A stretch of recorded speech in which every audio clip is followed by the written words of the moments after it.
Quiero pedirle que abra su Biblia en Mateo capítulo 10, verso 22.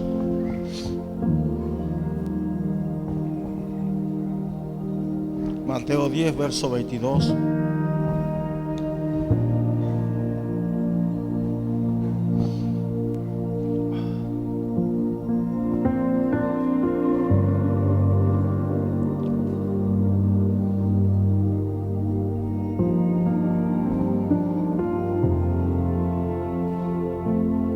Libro de Mateo, capítulo 10, verso 22.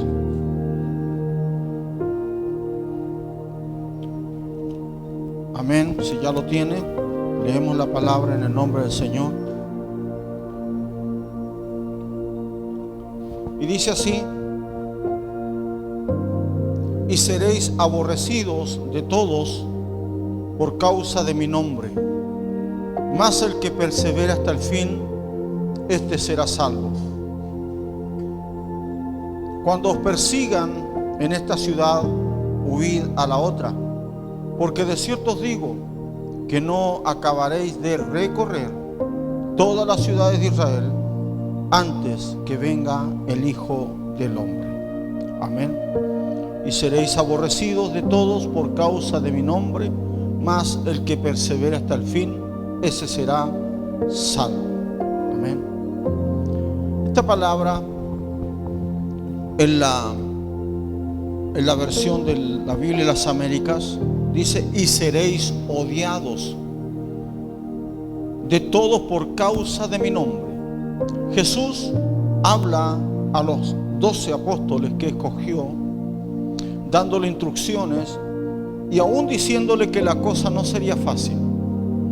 Él les resumía en cierto modo de que la vida como hijos del Señor no sería una vida en la cual iban tan solo a disfrutar de alegrías, de situaciones tan lindas, sino que también cosas complejas que ellos iban a comenzar a vivir por ser discípulos de Cristo. Amén. Y aún el Señor le dice, los versos más anteriores, en el verso 16, le dice: he aquí yo os envío como ovejas en medio de lobos. Sed pues prudentes como serpientes y sencillos como palomas. Luego el Señor dice: guardaos de los hombres, porque os entregarán a los concilios y en las sinagogas os azotarán. Y termina diciendo el Señor: y seréis odiados por causa de mi nombre. Esta palabra odiado es la palabra griega que significa detestado, aborrecido. Aquellos que les aman menos o les menosprecian. Seréis odiados por causa de mi nombre. O sea, usted ya por ser un cristiano no espere el favor de otro o que lo reciban con los brazos abiertos. Sabemos que cuando nos entregamos a Cristo, no somos bienvenidos en muchas partes. Amén. No somos bienvenidos cuando somos cristianos, cuando ya saben que tú vienes a la iglesia, ya te conocen que eres un evangélico, por decir un nombre, y ya cambia la situación con ellos. A mí me pasa. Una hermana hace muchos años, cuando yo me entregué al Señor, una hermana de sangre, me decía: oye, Manuel, ¿por qué ya no haces esas fiestas que hacías antes? ¿Por qué ya no te diviertes como antes? Antes corrías la mesa y comenzamos la fiesta hasta no acabar, hasta amanecernos. ¿Y por qué eso no, ahora no? Yo le dije: ¿sabes qué, Paulita? Es que todo esto cambió. Desde el día en que recibí a Cristo, mi vida cambió. Y yo sé que al entregarme a Cristo me voy a hacer enemigos de aquellos que son enemigos de la cruz. Aquellos que en cierto modo llaman diversión a un tiempo de alegría, a un tiempo de disfrute, pero no conocen la realidad de Cristo, no conocen el por qué Él vino, no conocen el precio que Él pagó, y yo lo estoy conociendo. Así que por eso yo me privo de esto para entregarme por completo en las manos de Dios. Así que bueno, ahora mi hermana en este tiempo, ella cuando viene a Vallenar, ella va a la iglesia y me escucha predicar, oramos por ella y es muy receptiva, ¿entiende? Pero hay otras situaciones que a lo mejor se han dado con ustedes, que por ser cristiano le odian. ya no comparten. Anoche hablábamos con una hermana y la hermana decía, me han hecho la vida imposible, nada más por ser cristiana, nada más por ser diferente al resto, me han hecho la vida imposible. Y me dice, es difícil, pastor, es difícil, pero hay que soportarlo. Y como aquí el Señor le decía que sean guardados de los hombres, que los van a entregar, que los van a perseguir de una ciudad a otra, esta hermana decía, yo voy a tener que salir de esa ciudad e irme a otra. ¿Por qué? Porque los profesionales que están conmigo me hacen la vida imposible. ¿Entiende?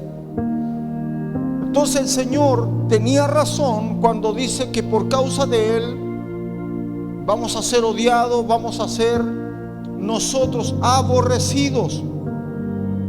Pero luego dice, el que persevere hasta el fin, ese será salvo. Y usted dirá, pero ¿de qué hay que ser salvo? En Cristo hay una salvación. Yo me metí en Él y por ende ya soy salvo. ¿Qué quiere decir la salvación? Quiere decir que nosotros, en el tiempo que Cristo venga a buscar a su iglesia, quiero que pongan atención, cuando Cristo venga por su iglesia, que será, como dice el apóstol Pablo, en un pestañear, en un abrir y cerrar de ojos, dice que el Señor va a tomar a los suyos. Amén. En un abrir y cerrar de ojos. O sea, ese abrir y cerrar de ojo, en un momento, esa palabra momento, la raíz griega es átomo. Quiere decir que es una ínfima partícula de tiempo en la cual el Señor va a hacer esto y la iglesia se va. Pero el que persevera hasta el fin, o sea, aún con enfermedad, aún con problemas, aún con crisis, si tú perseveras, si tú sigues adelante. Esta palabra perseverar es la palabra griega hupomeno, que quiere decir aquellos que permanecen, aquellos que resisten, los que soportan las pruebas, los que son sufridos, los que se quedan para resistir, los que perseveran. Todo eso significa. Entonces, hermano, las señales están más que descritas y es una realidad que el escenario de esta tierra está sufriendo dolores de parto, como lo describió el apóstol Pablo. Mateo 24, los discípulos le dicen, pero Señor, dinos qué hay de tu venida y del fin de los tiempos. Y el Señor le dice, porque habrá guerra. Amén. ¿O no? Vaya a Mateo 24. Dice, habrá guerra. Porque vendrán muchos en mi nombre diciendo yo soy el Cristo, y a muchos engañarán. Amén. Ya hay cristos, falsos cristos. Luego dice, verso 6, oiréis de guerra y rumores de guerra. Hemos visto guerra y aún televisadas, hermano. Y rumores de guerra. Mirad que no os turbéis, porque es necesario que todo esto acontezca, pero aún no es el fin. Se levantará nación contra nación, reino contra reino, y es lo que estamos viendo. Y habrá pestes y hambre y terremotos en diferentes lugares. ¿Usted cree que eso se ha cumplido? ¿Ha escuchado algún terremoto usted? ¿O no ha habido ninguno? ¿Temblores? ¿Guerras? O sea, es evidente que esto se está cumpliendo. Y mire, y dice que porque se levantará nación contra nación, reino contra reino, y dice, y habrá peste. Hay hambre, hay hambre. No por la hora, hermano, pero hay hambre en el mundo. Terremoto en diferentes lugares. Y dice el verso 8, y todo será principio de dolores. Entonces os entregarán a tribulación y os matarán y seréis aborrecidos de todas las gentes por causa de mi nombre. Muchos tropezarán entonces y se entregarán unos a otros y unos a otros se aborrecerán. Pero el verso 13 dice, mas el que persevera hasta el fin, ese será salvo. Una vez más, Cristo repitiendo lo mismo, el que persevera hasta el fin, el que se quede hasta el fin. el que soporta hasta el fin, el que resiste hasta el fin, ese será salvo. Amén. Entonces, qué importante es el perseverar. Porque si el Señor viniera ahora, todos los que estamos a cuenta con nuestro Dios, nos vamos a la eternidad. Pero ¿qué pasa cuando la Biblia dice que el uno será tomado y el otro será dejado? ¿Qué pasa con ello? ¿Qué pasa cuando el Señor dice, ay de aquella que esté encinta en esos días? ¿Qué significan todas esas cosas? Si esa mujer que está encinta, está embarazada y no tiene a Cristo en su corazón, ese bebé desaparece automáticamente de su vientre. Porque el bebé salvo no conoce pecado. Pero la mujer conoce el pecado. Por eso que el Señor dice, el que persevere hasta el fin, ese será salvo. Hay una de las cosas que es muy importante para que nos ayude a perseverar, de que los días están tan acelerados que no nos damos ni cuenta cómo finalizamos el año. No nos damos ni cuenta, pero ¿sabe qué? Hay ciertas situaciones que se están dando en este mundo y esto anuncia que Cristo viene pronto. Esto anuncia que su venida está cerca. Aún pudiéramos decir ese multimillonario, el que tiene tantos billones de dólares, el que ha construido naves espaciales para darse un paseo a la luna, aquel que quiere conquistar Marte, y sabe que todo esto ¿dónde va? Esta mirada va a que el hombre pueda escapar de la ira de Dios, porque una vez que la iglesia sea arrebatada en un abrir y cerrar de ojos, aquí comienzan los periodos que la humanidad jamás ha visto. ¿Y qué periodos son? La Biblia los denota. El profeta Daniel habló de 3 años y medio de tribulación y 3 años y medio de gran tribulación, como no lo ha habido nunca, jamás, y no lo habrá. O sea, estas tribulaciones, después que la iglesia se vaya, serán únicas. Únicas. ¿Por qué? Porque comienza de a poco la forestación del mundo a ser consumida por fuego. ¿No lo hemos estado viendo acaso? California, Hawái, ¿o no? Y cosas de la nada. Luego dice, si usted va a Apocalipsis, se va a dar cuenta que hay juicios que ya comenzaron en la tierra. Las aguas van a ser amargas, las aguas se convertirán en sangre, el mar entregará las almas, los muertos que yacen allí. Yo no sé de qué forma, pero es un misterio. Pero hay tantas cosas que nosotros tenemos que considerar para seguir perseverando hasta que Él venga, hermano. Usted no se quede en casa,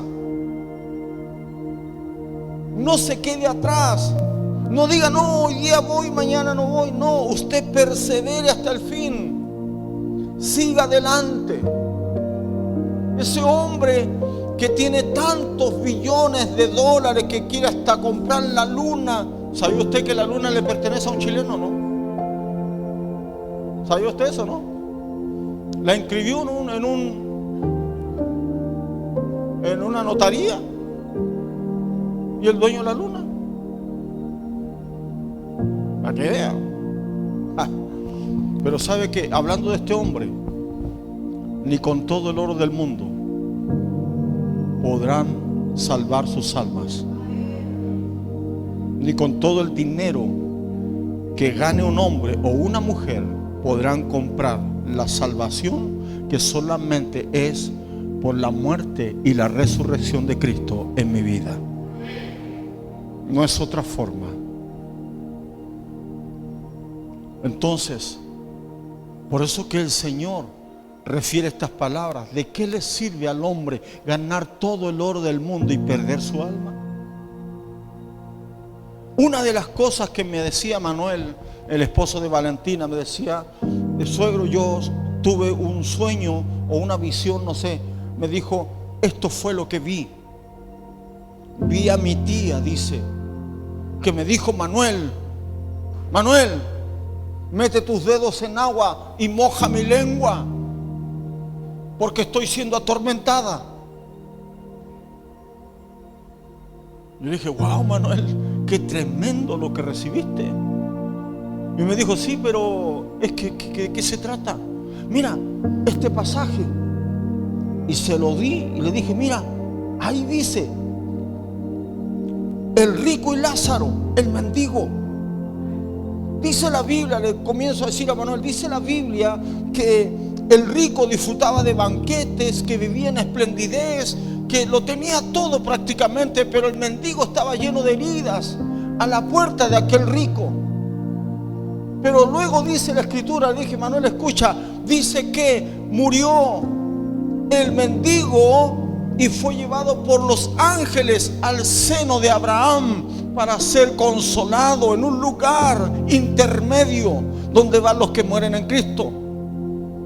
Y mira, Manuel, le dije: lee. Y luego murió el rico y fue sepultado, y abriendo sus ojos se encontró en una llama que lo estaba atormentando.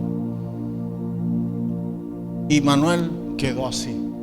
Y mira más abajo, Manuel, le dije: y el rico comenzó a decir: Padre Abraham, te ruego que envíes a Lázaro, el mendigo, para que unte sus dedos en agua y los ponga en mi lengua, porque estoy siendo atormentado en esta llama. Y Manuel dijo: wow, no había visto esto. Eso es lo que Dios te está mostrando, lo que le pasó a tu tía. Y sabe que él se fue temprano de madrugada para hablar estas cosas con su familia. Yo le dije: háblale de esto que Dios te está mostrando. Y dice que un día, una noche, él comenzó a temblar, comenzó a tener un ataque muy fuerte de Satanás, un espíritu de muerte. Y que la muerte lo estaba acechando y comenzó a tener una batalla tan grande, Manuel. Y llega el momento en que comienza a reprender la muerte y se va la muerte de él. Pero sabe que al mismo instante, en el mismo horario que él estaba siendo atacado, la muerte se va y llega donde un tío de él, y el tío muere. Y Manuel dijo: ¿sabe qué, suegro? Tengo que irme antes para hablar con ellos lo que está pasando, para que se entreguen a Cristo. Hermanos, podemos tener la mejor pega, pero si no tenemos a Cristo, no sirve de nada. Y dice la Biblia que aún así el rico le rogaba a Abraham. Le dijo: pero Padre Abraham, déjalo que él venga. Y Abraham le dice: no pueden, porque hay una gran división, una gran cima que nos separa entre ustedes y nosotros. Aunque quisiéramos, no podemos. Y ahí el rico reflexiona, y es una enseñanza para la iglesia. El rico dice: Padre Abraham, entonces envía a alguien a casa de mi padre, porque tengo 5 hermanos, para que le notifiques, le des a conocer que hay un lugar de tormento, para que ellos no vengan a parar aquí donde yo estoy. Es una realidad, hermano. Mas el que persevere hasta el fin, ese será salvo. Amén. Bendito sea el Señor. Hay una palabra que me llamó la atención, Lucas 17:11. Lo leo rapidito. Dice: y aconteció que mientras iba camino a Jerusalén, pasaba entre Samaria y Galilea. Lucas 17:11, verso 12 dice: y al entrar en cierta aldea, le salieron al encuentro 10 hombres leprosos, que se pararon a distancia y alzaron la voz diciendo: Jesús, Maestro, ten misericordia de nosotros. Cuando él los vio, les dijo: id y mostraos a los sacerdotes. Y sucedió que mientras iban, ponga atención en esto, mientras iban quedaron limpios. Verso 15. Entonces uno de ellos, al ver que había sido sanado, se volvió glorificando a Dios en alta voz, y cayó sobre su rostro a los pies de Jesús, dándole gracia. Y este era samaritano. Y respondiendo Jesús dijo: ¿no fueron 10 los que quedaron limpios? ¿Y los otros 9 dónde están? No hubo ninguno que regresara a dar glorias a Dios, excepto este extranjero. Y le dijo: levántate y vete, tu fe te ha sanado. Mire, dice esta historia que el Señor los envía cuando alzaron la voz diciendo: Jesús, Maestro, ten misericordia de nosotros. Cuando Él los ve, ya el milagro se realizó. ¿Me escuchó? Cuando Él los mira, ya el milagro se hizo, porque le dice: id, vayan, muéstrense a los sacerdotes. Antiguamente en el libro de Levítico dice que aquellos que padecían enfermedad de lepra tenían que ser prácticamente exhibidos ante el sacerdote para que él diera fe de que sí era una lepra. No era un notario, sino que el sacerdote. Y el sacerdote decía: esta casa está contaminada, por lo tanto hay lepra aquí, nadie puede entrar porque si no será inmundo. Esta casa es considerada inmunda. Por eso que Jesús le decía: muéstrense a los sacerdotes, porque les conocían que ya eran enfermos, que eran leprosos, que no podían acercarse a la ciudad, pero ellos tenían que ir a testificar de que el milagro había sido hecho. El sacerdote tenía que corroborar de que el milagro ya estaba hecho. Muéstrense a los sacerdotes. Y sucedió que mientras iban, quedaron limpios. Sucedió el milagro. Pero mire, entonces uno de ellos, al ver que había sido sanado, quiere decir que el resto, los 9, no se dieron cuenta que fueron sanados. Hubo uno que vio que sí había un milagro. El resto de los 9, yo creo que regresó al lugar donde estaban desterrados los leprosos. Los 9 regresaron al mismo sitio, a las casas contaminadas, a las casas donde los restringían, donde no podían dialogar, donde no podían tener amistad, porque estaban restringidos, porque eran considerados inmundos. Por eso que uno se dio cuenta de que un milagro el Señor hizo en su vida. Pero aquí el Señor resalta, dice: y todos quedaron limpios. Por eso que le reclama: ¿y dónde están los otros 9?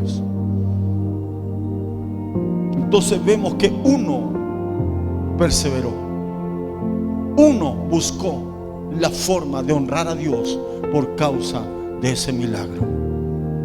Tú persevera, hermano, hermana, persevera. Yo no sé si aquí fue donde el pastor Christopher dio un testimonio y dijo que habían llevado a la iglesia a un hombre como en una silla especial, y el hombre estaba como semidormido, y que el pastor, cuando sube a predicar y lo ve, un pastor invitado, y dice: ¿y él por qué viene a dormir acá? Y comenzó a hablar mal de aquel que estaba allí como semidormido. Pero lo que no sabía ese predicador era que ese hombre quería morir en la iglesia, quería morir adorando a Dios. Le quedaban los últimos días de vida, estaba agonizando. Qué lindo, hermano, cuando vemos que hay gente así que tiene el deseo, a pesar de que anda a la rastra, pero lo único que quiere es perseverar. Amén. Seguir adelante, hermano. Por eso que Jesús le dice: no hubo ninguno que regresara a dar glorias a Dios, sino este extranjero. Que Dios nos ayude. Hechos capítulo 1 verso 14. Dice la palabra del Señor. Hechos 1:14. Todos estos perseveraban unánimes en oración y ruego con las mujeres y con María, la madre de Jesús, con sus hermanos. Hasta allí, hasta Hechos 1:14, se habla de María, la madre de Jesús, que fue llena del Espíritu Santo. La Biblia no dice que fue sepultada y resucitó, sino que esta mujer aún está en su tumba. ¿Escuchó? Ella no hizo ningún milagro, sino que ella estaba en oración con los 120 que esperaban el día del derramar del Espíritu Santo. Ahora, ¿por qué digo esto? Todos dicen, perseveraban unánimes. O sea, no tan solo perseverar en algo, sino que unánimes, perseverar en la oración, perseverar en las rogativas, con todos. Y esta palabra perseverar no es lo mismo que decía Jesús cuando dice: el que persevera hasta el fin, ese será salvo. No es la palabra hupomeno, sino que es la palabra griega proskartereo, que quiere decir aquellos que anhelan, aquellos que constantemente son diligentes. O sea, todos perseveraban, todos estos anhelaban constantemente, con diligencia, se adherían estrechamente como un servidor en oración, en ruego, en la unanimidad. ¿Se da cuenta? Perseveraban, estaban necesitados de perseverar, de quedarse allí. No había otra cosa que le llamara la atención, sino que ellos lo único que querían era estar asidos todos juntos, esperando esa gran promesa del Espíritu Santo. Amén. Y ese es el mismo sentir que debe haber en usted y en mí. ¿Cuáles son las consecuencias de no perseverar? Cuando no perseveramos ni en la doctrina de Cristo, cuando no perseveramos en la comunión los unos con los otros. Recuerde que eso sucedía en el libro de los Hechos. Partían el pan en las casas, comían con sencillez de corazón. ¿Qué pasa cuando no perseveramos? Hay consecuencias. ¿Y cuáles son esas consecuencias? Inestabilidad. Jeremías capítulo 2 verso 32 dice esta palabra. Jeremías 2:32. Se puede olvidar, dice la traducción palabra de Dios para todo, dice: ¿se puede olvidar una esposa de sus joyas y del vestido de su novia? Sin embargo, mi pueblo hace mucho tiempo que se olvidó de mí. ¿Sabe que aquí ha venido gente que se ha olvidado de Dios?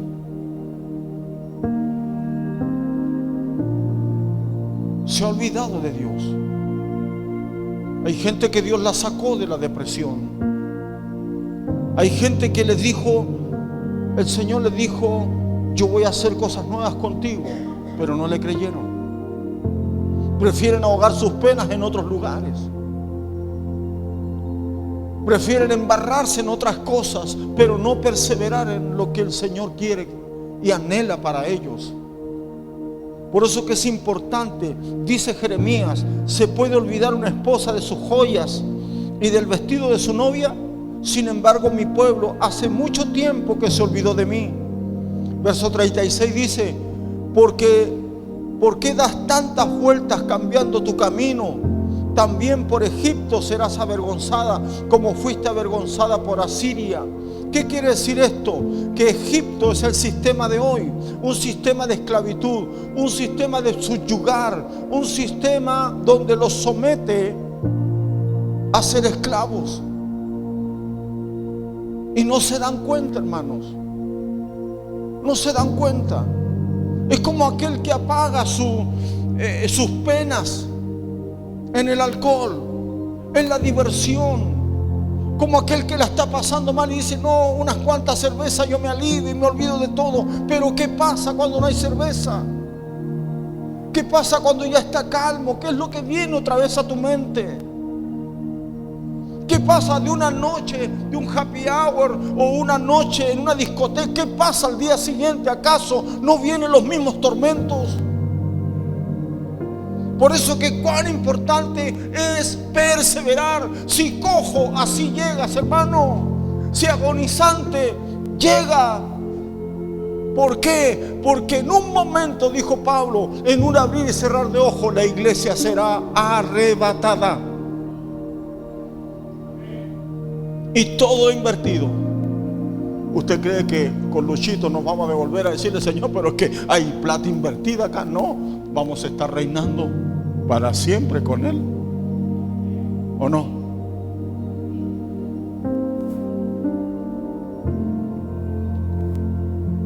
Egipto es un sistema que atrapa. Que Dios nos ayude. El no perseverar trae inestabilidad. Efesios 4:14.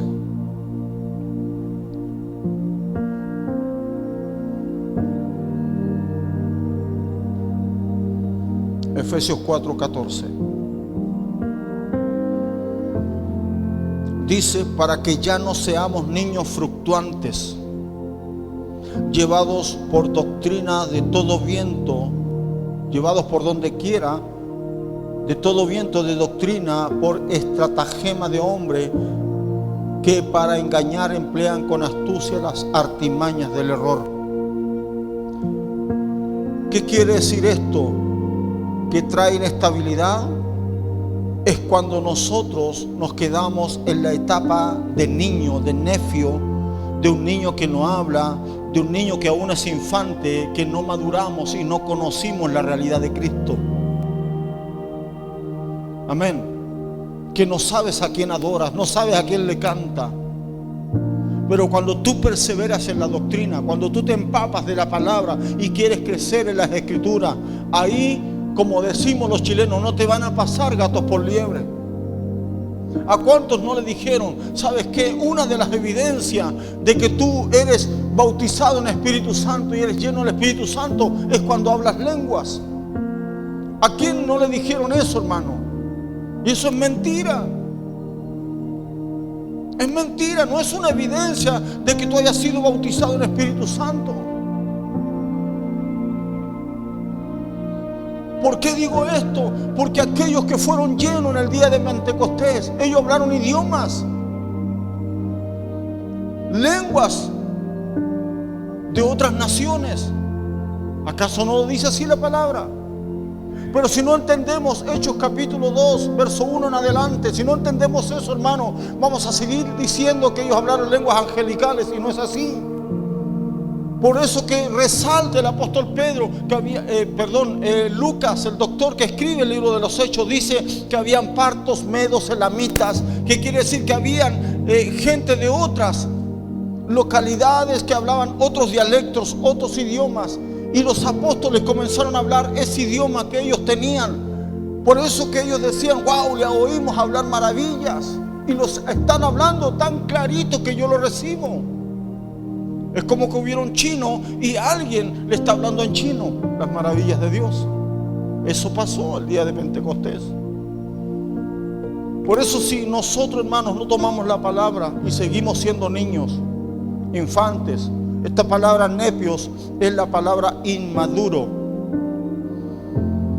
Vamos a ser llevados por viento de doctrina. Y la palabra fluctuante es la palabra griega que quiere decir ser sacudido por las olas, agitada por una y otra falsa enseñanza y caracterizada por aquella inmadurez que carece de la firmeza, convicción engendrada por la verdad, que es la palabra.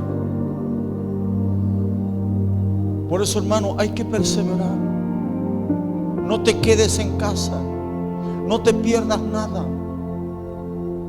Sigue adelante. Mi esposa decía, si tú no te vas de vacaciones y estás aquí en Copiapó, ven a la iglesia. Hermanos, si aunque hayan 2, aunque hayan 3, vamos a hacer culto igual. Igual lo vamos a hacer, así es todo el año, hermano. Y yo no puedo negarme a que usted vaya a la playa, que vaya de vacaciones, que se vaya a las Bahamas. No puedo negarme, hermano. Tiene que disfrutar. Pero eso sí, conéctese con Dios. Amén. Cuando no perseveramos, trae tristeza, hay indecisiones, reincidimos en lo mismo que nos esclaviza, somos débiles. ¿Y sabe qué? Cuando no perseveramos, el mismo espíritu que un día el Señor sacó de nuestras vidas, ese espíritu inmundo vuelve y hace habitación en nosotros. Por eso que al Señor le interesaba que el que persevera hasta el fin, ese será salvo. Eso quiere decir que tiene que haber firmeza en nuestras decisiones. Bendito sea el Señor. Porque Dios le reclamaba al pueblo en este libro de Jeremías que leíamos recién. Porque decía que la esposa se olvida de sus joyas, así como mi pueblo se olvidó de mí. Porque Dios le decía eso. ¿Y sabe por qué? Porque hay ejemplos de aquellos que perseveraron. Hay ejemplos de aquellos que fueron prácticamente hombres decisivos. El rey Josías, Segunda de Reyes 22:2 dice: e hizo lo correcto ante los ojos de Jehová, y anduvo, perseveró en todo el camino de David su padre, sin apartarse ni a derecha ni a izquierda. Josías, un rey muy joven.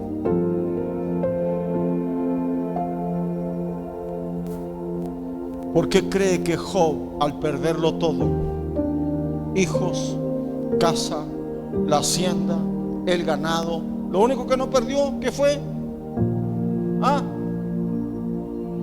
La esposa. No pierde la esposa. Y la esposa le decía: mira cómo estamos. Se fue nuestras ganancias, el ganado, la finca, todo lo que teníamos, la casa de lujo, todo lo perdimos. Se quemó lo ahorrado, estamos deshechos. Y como sabía esta mujer de que Job iba todos los días al altar de Dios con una ofrenda, dice que le refiere estas palabras: ¿por qué no maldices a tu Dios y te mueres? Ya no veía herencia, ya no veía riqueza, ya no estaba la finca. Pero mire lo que dice Job, capítulo 23, verso 11. Dice: mis pies han seguido sus pisadas, guardé su camino y no me aparté. Job sabía a quién honraba en el altar. Job sabía que Dios, quien permitió que Satanás tocara su piel, su cuerpo, sabía que ese mismo Satanás tenía un día en que tenía que soltar la vida de Job.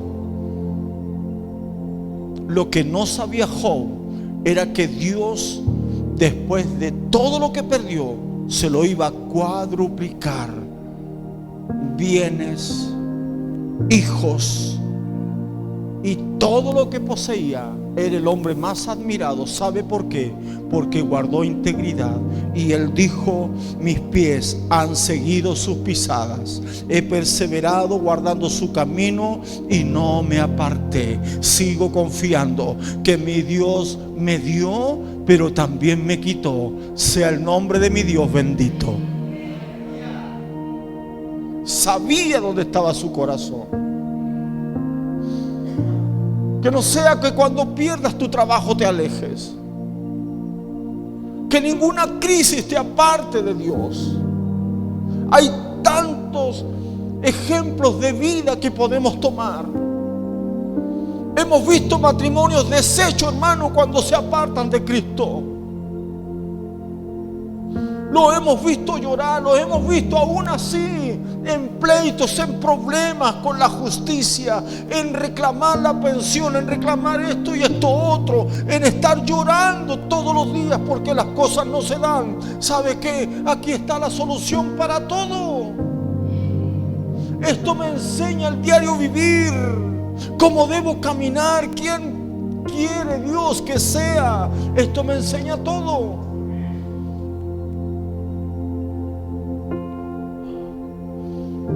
Por eso que hay muchos que han vuelto atrás y su vida es peor que la que antes tenían. Por eso no te desesperes por nada. Jesús dijo algo tan lindo: donde está tu corazón, ahí está tu tesoro. Si tú crees que Él está allí en tu corazón, Él es el tesoro más grande que puedes tener. Él es mayor que todas las cosas. Bendito sea el Señor. Gracias, Jesús. Termino con esto.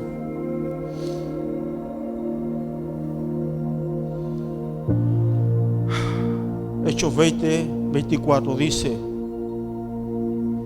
Pablo: pero de ninguna cosa hago caso, ni estimo preciosa mi vida para mí mismo, con tal de que acabe la carrera con gozo, con tal que sea persistente, perseverante con gozo, y el ministerio que recibí, el apostolado que recibí del Señor Jesucristo, para testimonio del Evangelio de la gracia de Dios. De ninguna cosa hago caso, ni estimo preciosa mi vida. ¿Sabe qué? He conocido gente que me ha dicho: ¿sabe qué? Me gustaría morir en el sueño. ¿Cómo me gustaría dormirme en el sueño y no saber nada y listo, morí? Y otro dice: oye, a mí no me gustaría morir ahogado porque debe ser desesperante. Otro por ahí dice: a mí no me gustaría morir en un accidente trágico porque ese impacto con solo tenerlo en mi mente me enloquece. Pero ¿sabe qué? Hay un hombre que dijo: yo no estimo preciosa mi vida, con tal que acabe mi carrera, con tal de que le honre, de que le sirva como hijo, como discípulo. Persevera, hermano, que este año que viene seas mejor que este que se está acabando. Con todas tus fuerzas. Recuerda que si no está Aarón y Hur para levantar tus brazos, hay uno que está todos los días, las 24 horas del día, para decirte: yo estoy contigo, no temas. Amén. Póngase de pie, vamos a orar. Gracias, Jesús. Vamos a orar. Padre amado, gracias por bendecirnos. Gracias por tanto amor. Gracias por tu misericordia. Aún este día, Señor, no lo ganamos. Aún este día, Señor, no es que por mis obras o lo que tengo me lo haya ganado como un favor, sino que es por misericordia. Y eso muchas veces no lo entendemos, que todo es por ti.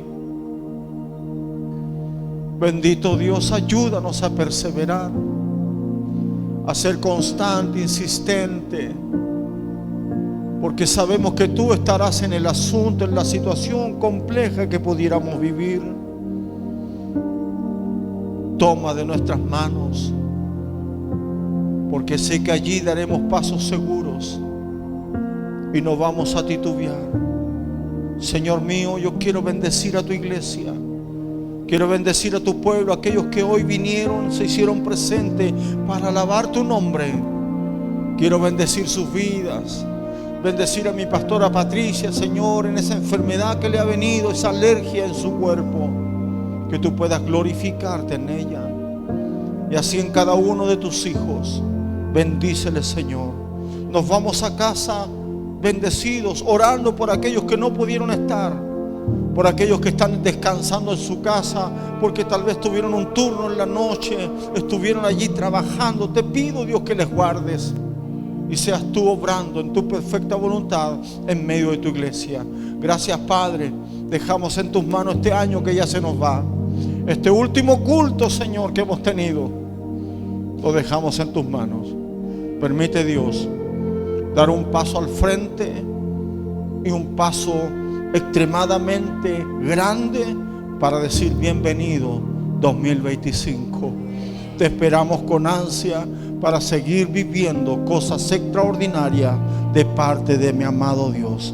Gracias, Señor. Sea tu bendición sobre cada hogar representado, sobre las visitas y sobre todos aquellos, Señor, que van a estar escuchando esta transmisión. Seas tú bendiciendo sus vidas. En el nombre de Jesús. Amén y amén. Dios les bendiga.